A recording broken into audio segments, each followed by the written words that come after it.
चलिए दोस्तों, आज हम पढ़ते हैं ब्रिटिश कालीन शिक्षा। ब्रिटिश में हम लोग को पता है कि पुर्तगाली सबसे पहले आए, डच आए, इसके अलावा ईस्ट इंडिया कंपनी आई। लेकिन भारत में सबसे पहले शैक्षिक प्रयास किसने किए? तो डच कंपनियों ने किए। ठीक है, डच कंपनियों ने भारत में सबसे पहले शैक्षिक प्रयास किए। विलियम कैरी, विलियम रॉड तथा जोशुआ मार्शन मैन को श्रीरामपुर त्रिमूर्ति के नाम से जाना जाता है। अगर क्वेश्चन आ जाए श्रीराम त्रिमूर्ति के नाम से किसे जाना जाता है, तो आंसर होगा William Carey, William Ward, Joshua Marshman. Okay. और भारत में बंगाल प्रांत में शिक्षा के नाम पर जमकर ईसाई धर्म का प्रचार किया गया। बाद में लॉर्ड मिंटो ने इन्हें बंद करा दिया। ठीक, हम लोग को पहले पता है कि सबसे पहले जो बंगाल का एरिया होता था उस टाइम, तो बंगाल का एरिया बिहार, उड़ीसा, इन सारे प्रांत में था। बंगाल का एरिया आज की तरह नहीं, बहुत बड़ा एरिया हुआ करता था। तो अंग्रेजी शिक्षा लोग जो भी कंपनी खोलते थे, अंग्रेज़ लोग जो भी चीज़ें करते तो बंगाल प्रांत में ज़्यादा करते थे। तो इसीलिए इस बंगाल प्रांत में ही ईसाई धर्म का प्रचार प्रसार वो लोग किए थे। अब भारत में अंग्रेजी शिक्षा का सूत्रधार अगर पूछा जाए तो, या फिर आधुनिक शिक्षा का जनक किसे माना जाता है, तो आप लोग उसमें कंफ्यूज ना हो जाइएगा कि लॉर्ड मैकाले एक थे और ये एक है चार्ल्स ग्रांट। इन दोनों में कंफ्यूज नहीं होना, क्योंकि चार्ल्स जो अंग्रेजी शिक्षा का जो जनक है भारत में, अंग्रेजी शिक्षा को जो, या फिर कह सकते हैं कि अभी ये पाश्चात्य शिक्षा प्रणाली को या आधुनिक शिक्षा का जनक वो बोला जाता है अंग्रेजी शिक्षा के मामले में, तो वो उनका मैकाले का देन है। लेकिन अगर इन्होंने कहा जाए कि सूत्रधार जो स्टार्टिंग किए थे वो किसने किया था? चार्ल्स ग्रांट ने। लेकिन मैकाले ने बाद में विवरण पत्र वगैरह ले आया था, तो इसलिए उनका नाम भी है। इसके बाद इन्होंने क्या किया था? पंचसूत्र कार्यक्रम चलाया था। पंचसूत्र कार्यक्रम में कौन कौन सी बातें कही गई? भारत में विद्यालयों की स्थापना करें। कौन से विद्यालय की बात हो रही है? अंग्रेजी विद्यालय की, जिसमें अंग्रेजी शिक्षा की हो, अंग्रेजी माध्यम से शिक्षा हो। उन लोगों का है कि मतलब पहले तो हमारे, आपको पता है कि अंग्रेज से पहले अरबी साहित्य और भारतीय साहित्य, हिंदी साहित्य, सभी तरह की साहित्य थे। तो उन्हें कहा गया कि अभी अंग्रेजी माध्यम से शिक्षा होनी चाहिए, अंग्रेजी साहित्य में शिक्षा हो जाए। मतलब अंग्रेजी साहित्य को, जैसे लॉर्ड मिंटन वगैरह थे, इनको जो है ज़्यादा बढ़ावा दिया जा रहा था।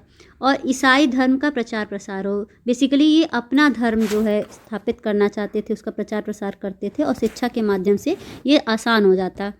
इसके बाद हम पढ़ते हैं जो ये सबसे इम्पॉर्टेंट है, 1813 का आज्ञा पत्र।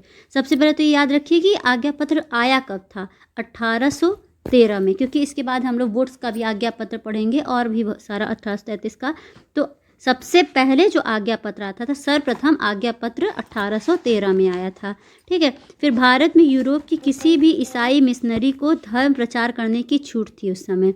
भारत में यूरोप की किसी भी, अभी क्या था इसमें स्टार्टिंग में क्या था, ईसाई मिशनरी, कोई भी अगर हम ईसाई मिशनरी को धर्म प्रचार करने की छूट होती, तो इससे क्या होता था, चाहे कहीं से भी विदेशी आए, लेकिन अगर इनको ईसाई धर्म का प्रचार प्रसार करना है तो इनको पूरी छूट थी। इसके बाद इसके वजह से हुआ क्या? प्राच्य पाश्चात्य विवाद शुरू हो गया। ठीक है।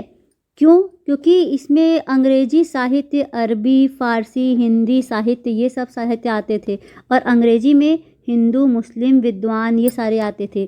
तो बेसिकली ये जो पंचसूत्र कार्यक्रम था उसमें बोला क्या गया था कि भारतीय विद्वानों को प्रोत्साहन और भारतीय साहित्य के पुनरुद्धार के लिए 1 लाख रुपए की धनराशि दी जाएगी।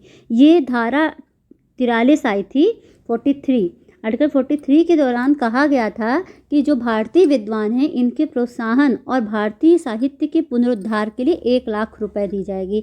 अब इसी वजह से यही जो धारा 43 है, यही कारण बना प्राच्य पाश्चात्य विवाद का। क्यों? अच्छा, इसमें क्यों जो है विवाद हुआ? क्योंकि इसमें अंग्रेजी इन लोग को समझ में नहीं आया, कन्फ्यूजन हो गया, क्रिएट हो गया कि भारतीय विद्वान, भारत में तो भाई हिंदू साहित्य भी था, अरबी फारसी साहित्य भी था, फिर बाद में अंग्रेजी साहित्य भी आ गया। तो कौन से साहित्य की बात हो रही है? अंग्रेजी साहित्य, अरबी फारसी साहित्य, या फिर हिंदू साहित्य था? और उसके बाद विद्वान कौन से थे, अंग्रेजी के विद्वान कि हिंदू विद्वान या फिर जो मुस्लिम विद्वान थे अरबी फारसी के वो लोग विद्वान। तो इसकी वजह से इन लोगों के बीच विवाद शुरू हो गया। ठीक है, अब प्राच्य पाश्चात्य विवाद को थोड़ा हम डिटेल में पढ़ते हैं कि प्राच्य पाश्चात्य विवाद जो है दोस्तों ये बहुत लंबे समय तक चला था। इसमें दो तरह के लोग थे, एक प्राच्यवादी थे, प्राच्यवादी मतलब कि प्राच्यवादी ईस्ट वाले, प्राच्यवादी विचारधारा में प्रिंसप विल्सन और लॉर्ड मिंटो जैसे लोग आते थे, जो यह धनराशि भारतीय साहित्य अर्थात अरबी और संस्कृत साहित्य को बढ़ावा देने के लिए लगाना चाहते थे। और दूसरे आते थे पाश्चात्यवादी। इसमें क्या होता था, इस दल में लॉर्ड मैकाले और राजा राम मोहन राय भी थे। इंडिया के थे राजा राम मोहन राय, लेकिन इनका ये मानना था कि इंडिया में अंग्रेजी शिक्षा आनी चाहिए ताकि हम भी मतलब जो उच्च स्तर पे होते थे, जो हाई पोस्ट होते थे ना, उसमें ज़्यादातर अंग्रेज के लोग बैठते थे। अगर हमारी भारतीयों की भी शिक्षा ऐसी हो जाए कि हम अंग्रेजी भाषा को समझ सके तो हम लोग को भी आपको पता है कि IAS PCS शुरुआत में अंग्रेजी भाषा में होता था और अंग्रेज के लोग ही बनते थे, ब्रिटिश काल के लोग। तो इसीलिए राजा राम मोहन राय जी का यही मत था कि शिक्षा में पाश्चात्यवादी भी होना चाहिए। एक पाश्चात्य शिक्षा जैसे कि ज्ञान विज्ञान और साहित्य की शिक्षा पर खर्च करना ये ज़रूरी था, इसलिए ये राजा राम मोहन राय इसके जो है अगर बोला जाए कि समर्थक थे। ठीक, इसके बाद 1813 में सबसे पहले आया और दूसरा आया 1833 का आज्ञा पत्र। इसमें क्या किया गया, इसके वजह से तो और ही ज़्यादा विवाद हो गई, क्योंकि अभी तक तो जो झगड़ा 1 लाख रुपए का था अब वो 10 लाख रुपए में हो गया। 10 लाख रुपए इसकी धनराशि कर दी गई थी। ठीक, और गवर्नर जनरल की कार्यकारिणी समिति में कानून सदस्य जोड़ा गया, मतलब ये जो भी इनकी कमेटी वगैरह होगी ये अब लीगल हो जाएगा, लीगल के रूप में किया जाएगा। ठीक, इसके बाद हम कुछ इम्पॉर्टेंट पॉइंट समझ लेते हैं, जैसे कि 1781 में वॉरेन हेस्टिंग ने कलकत्ता की स्थापना की थी। कलकत्ता मदरसा वगैरह यही होता था जहाँ पे मुस्लिम लोग शिक्षा ग्रहण करते थे। तो किसने कलकत्ता मदरसा की इस्टेब्लिशमेंट किया, तो वॉरेन हेस्टिंग ने किया। कब किया, 1781 में। और 1791 में जोनाथन डंकन ने बनारस हिंदू या फिर उसी को संस्कृत कॉलेज भी कहा जाता है, बनारस हिंदू कॉलेज या फिर संस्कृत कॉलेज, बनारस संस्कृत कॉलेज भी कह सकते हैं। और इसके अलावा 1800 में लॉर्ड वेलेजली ने कहाँ की स्थापना की, फोर्ट विलियम कॉलेज। ये फोर्ट विलियम कॉलेज आपने बहुत बार सुना होगा, ये इंपॉर्टेंट है। इसकी स्थापना की थी लॉर्ड वेलेजली ने। ठीक, 1800 में। 1823 में विल्सन पहले अध्यक्ष थे भारतीय जन शिक्षा समिति के, ये पहले अध्यक्ष थे विल्सन।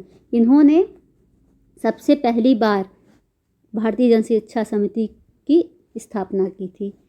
ठीक, इसके बाद हम पढ़ते हैं जो कि बहुत ही इम्पोर्टेंट है, मैकाले का विवरण पत्र। 10 जून 1834 को मैकाले ने कानून सदस्य के रूप में भारत में प्रवेश किया। मैकाले कब भारत आया था, 10 जून 1834 के रूप में।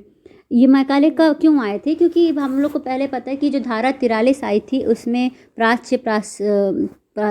प्राच्य पाश्चात्य विवाद शुरू हो गया था। तो ये मैकाले को इसीलिए लाया गया था ताकि भाई इनके पास कुछ सॉल्यूशन हो।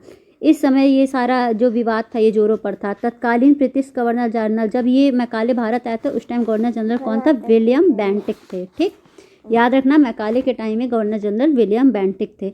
इन्होंने मैकाले से 1813 के आज्ञा पत्र का एवं धारा 43 की उचित व्याख्या देने और प्राच्य पाश्चात्य विवाद को निपटाने की बात कही थी। ठीक, तो 2 फरवरी 1835 को अपना प्रसिद्ध विवरण पत्र विलियम बेंटिक के पास भेजा गया, जिसे कि माइन्यूट्स ऑफ मैकाले भी कहा जाता है। माइन्यूट्स ऑफ मैकाले ये कुछ नहीं, ये वही मैकाले का विवरण पत्र है जो कि इन्होंने काफ़ी गहन अध्ययन किया, शोध किया। इन्होंने मतलब ऐसा विवरण पत्र दिया जिससे अंग्रेजी भाषा को बहुत ज़्यादा बढ़ावा मिल सके। ठीक, और इन्होंने इस चीज़ को क्लियर किया कि कौन टाइप से विद्वान आएंगे, कौन सी भाषाएं आएंगी, जिसे माइन्यूट्स ऑफ मैकाले भी कहा जाता था। कब हुआ था, 2 फरवरी 1835। 10 जून 1834 को आए थे और 2 फरवरी 1835 को इन्होंने माइन्यूट्स ऑफ मैकाले दिया था। ओके, फिर धारा 43 में वर्णित धनराशि गवर्नमेंट जनरल अपनी इच्छा से खर्च कर सकता है। इसने इन क्या क्या बातें कही थी कि धारा 43 में वर्णित जो धनराशि है, जो 1 लाख से 10 लाख बढ़ाई गई थी, ये गवर्नमेंट चाहे तो मतलब अपनी इच्छा से खर्च कर सकता है और इसमें किसी शर्त से वो बाध्य नहीं है कि यहीं खर्च करना है।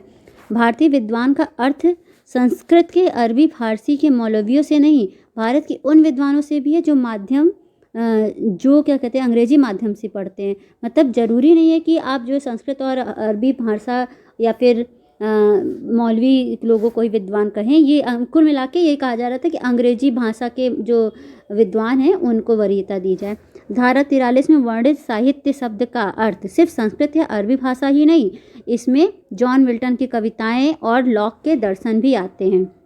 ये भी मतलब अंग्रेजी भाषा के जो उनकी कविताएं हैं, उनका साहित्य है, उसके लिए बोला जा रहा था। फिर अब अंग्रेजी माध्यम के पक्ष में उन्होंने तर्क क्या दिया, क्यों मतलब अंग्रेजी माध्यम को, क्यों अंग्रेजी साहित्य को बढ़ावा मिले, क्यों जो है अंग्रेजी विद्वान को भी पढ़ाया जाए, क्यों। तो उन्होंने इसके पक्ष में कुछ निम्नलिखित तथ्य दिए। इन्होंने कहा क्योंकि अंग्रेजी शासकों की भाषा है, क्योंकि जो भी रूलर थे उस टाइम, उस समय सब इंग्लिश वाले ही थे, इंग्लिश थे, इसलिए इनकी भाषा कही गई। और दूसरा कहा गया कि ब्रिटिश गवर्नमेंट में जॉब के लिए ज़रूरी है। उस टाइम मतलब नौकरी व्यवसाय के लिए हमें जो है ब्रिटिश गवर्नमेंट के लिए अंग्रेजी भाषा का ज्ञान होना बहुत ज़रूरी था। दुनिया का सबसे विकसित ज्ञान इन्होंने अंग्रेजी भाषा को माना, ठीक। और इन्होंने कहा क्योंकि अंग्रेजी सीखना आसान है। ये देखिए, इन्होंने कहा अंग्रेजी सीखना आसान है, लेकिन क्या इंडियंस के लिए ये इजी होता। फिर नेक्स्ट बात उन्होंने कहा इंडिया में कोई सिंगल लैंग्वेज नहीं है। ये बात तो सच है कि एक राज्य में कोई और भाषा, साउथ में कुछ और नॉर्थ में कुछ और भाषा होती थी, आपस में ही लोग भाषा नहीं समझ पाते थे। इसलिए इन्होंने ये तर्क दिया कि अगर एक अंग्रेजी भाषा सिंगल लैंग्वेज अगर हो जाए तो इससे एक दूसरे की भाषा समझने में आसानी रहेगी, भारत को भी एक दूसरे की भाषा, ठीक। और मैकाले ने एक कुछ और कथन कहा जो एग्ज़ाम में आ सकते हैं, जैसे अंग्रेजी यूरोपियन साहित्य की एक अलमारी संपूर्ण भारतीय साहित्य से भी बेहतर है। इन्होंने अंग्रेजी यूरोपियन साहित्य को इतना अच्छा कहा कि इन्होंने कहा कि अंग्रेजी यूरोपियन साहित्य की एक अलमारी, और अगर आप सिर्फ एक अलमारी अंग्रेजी साहित्य की रख लीजिए और बाकी एक तरफ, और वो पूरा भारतीय साहित्य, पूरे भारतीय साहित्य में हिंदू, संस्कृत, अरबी, फारसी सारा आ जाए, तो उन्होंने कहा पूरा साहित्य से बेहतर सिर्फ एक अलमारी भर के अगर अंग्रेजी साहित्य है तो वो ज़्यादा बेहतर है, ठीक। और इन्होंने क्या कहा, ज़्यादा लोगों को थोड़ा ज्ञान देने से अच्छा है कि थोड़े लोगों को जो कि उच्च वर्गीय हैं, हाई क्लास लोग हैं, उन्हें जो है ज़्यादा ज्ञान दे दिया जाए, ठीक। ज़्यादा लोगों को थोड़ा ज्ञान देने से अच्छा है कि थोड़े लोग को ज़्यादा ज्ञान दे दिया जाए। और इससे क्या होगा कि जो हायर क्लास के लोग हैं उनसे छन छन कर, बूंद बूंद कर निचले लोगों तक पहुंचेगा, ठीक। लोअर क्लास के लोगों तक उनसे ज्ञान पहुंचेगा। इससे कंपनी के कंधे पर भार भी नहीं पड़ेगा। इस नीति को इतिहासकारों ने क्या कहा, अधोगामी निस्पंदन नीति। याद रखिएगा, इसका नाम है अधोगामी निस्पंदन नीति, और इसी को छन्नीकरण नीति भी कहा जाता है, ठीक। इसके बाद 7 मार्च 1835 को विलियम बेंटिक के विवरण पत्र को मंजूरी दिया गया, जिससे डिसाइड हुआ कि आगे से भारतीय कंपनी भारतीय साहित्य पे खर्चा नहीं करेगी, ठीक। क्यों, क्योंकि इन्होंने मतलब अंग्रेजी हर जगह से भारतीय साहित्य को गिरा दिया और अंग्रेजी साहित्य को ही अच्छा कहा। तो इन्होंने कहा कि अब ये गवर्नमेंट जो है भारतीय साहित्य पे खर्चा नहीं करेगी। और ये जो मंजूरी हुआ वो कब हुआ, 7 मार्च 1835 को। 2 फरवरी 1835 को क्या हुआ था, विलियम बेंटिक को मैकाले ने अपना विवरण पत्र सौंपा था। और मंजूरी कब मिली, तो मंजूरी मिली 7 मार्च 1835 में, ठीक। और 10 जून 1834 को मैकाले भारत आया था। निष्कर्ष क्या निकलता है, यद्यपि मैकाले की विवरण प्राच्य पाश्चात्य विवाद, फिर भी मैकाले को मतलब ये जो भी इन्होंने किया काम, इसकी वजह से कोई प्राच्य पाश्चात्य विवाद को अंत नहीं हुआ। भाई अंत कैसे होगा, आप एक को बहुत उठा रहे हैं, बहुत लेवल हाई कर रहे हैं, और दूसरे को कह रहे हैं कि ये बेकार है और इसको गिरा रहे हैं, यहाँ तक कि आप खर्चा भी नहीं करना चाहते हैं, तो ये अंत तो हो ही नहीं सकता। लेकिन इसके बाद भी इनको आधुनिक भारत का शिक्षा का अग्रदूत माना जाता है। क्यों माना जाता है, क्योंकि इन्होंने अंग्रेजी शिक्षा को लाया था, इन्होंने अंग्रेजी शिक्षा को बढ़ावा दिया था।